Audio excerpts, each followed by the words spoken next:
Nermeen, recipe developer, content creator, and staunch advocate of Egyptian cuisine. Now I'm gonna make ruz bil sha'riya, which means vermicelli rice. Before I start cooking my vermicelli rice, I soaked my basmati rice for 30 minutes in cold water, and then I rinse it very well to get rid of all the starch so I can end up with fluffy, delicious rice. Okay, I'm gonna bring a pot on low heat, 2 to 3 tablespoons of canola oil. Once it gets hot, I will add my vermicelli.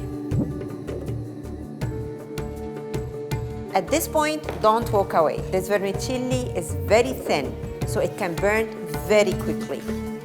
So keep stirring, and I will show you the color that we are aiming at.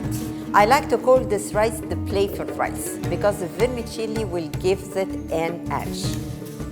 You keep stirring the vermicelli until it's dark brown. Not brown, not golden, dark brown. This is the only babysitting you need to do for that dish. Just getting the right color of the vermicelli. The rest is so quick and very easy. Okay, now it's time to add my rice. Very slowly so the oil doesn't splatter and hurt your face. Lower your hands and add the rice. Make sure that your rice is well coated with the oil. Keep stirring. The toasted vermicelli smells perfect. Okay, it's time to add our broth. So add the broth slowly. So basically, for every 1 cup of basmati rice, I add 1.5 cup of water. Now that I added the broth, I'm gonna add my seasoning. Bay leaves. Egyptian grandmas believe in the power of bay leaves. They always add bay leaves to their stews or rice pots. They strongly believe that it keeps our gut clean and healthy. So I'm gonna, follow their advice, and I'm gonna add 2 or 3 bay leaves. I would say a half teaspoon at this point of salt, half teaspoon of black pepper. Some people like to add white pepper so it doesn't speckle or show in the rice, but I love to see black pepper in the food. What I'm gonna share now is the secret behind a fluffy rice, not a mushy or a sticky one. We bring the rice for 5 minutes to a boil on high heat.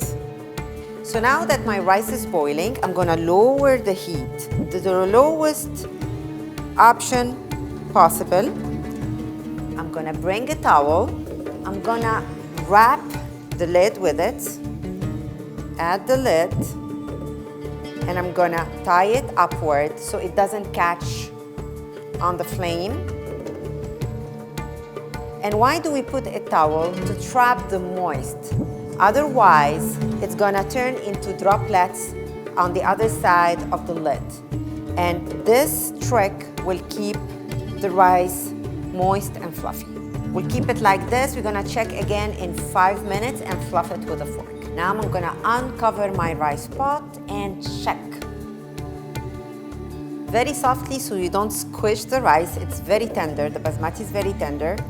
And this is how it should look like.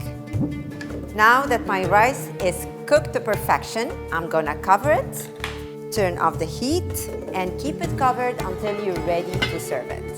Now let's reveal together the glory of vermicelli rice. See the color of the vermicelli, it's dark brown, and the rice is all fluffy, not sticky, not mushy. Now I'm gonna plate my rice in this nice dish.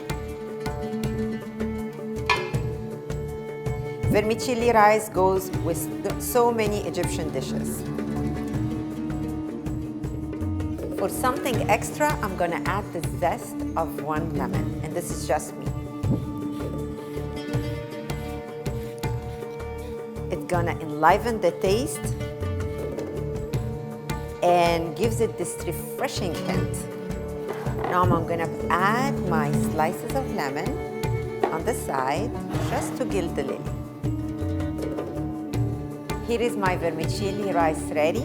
Bon appetit.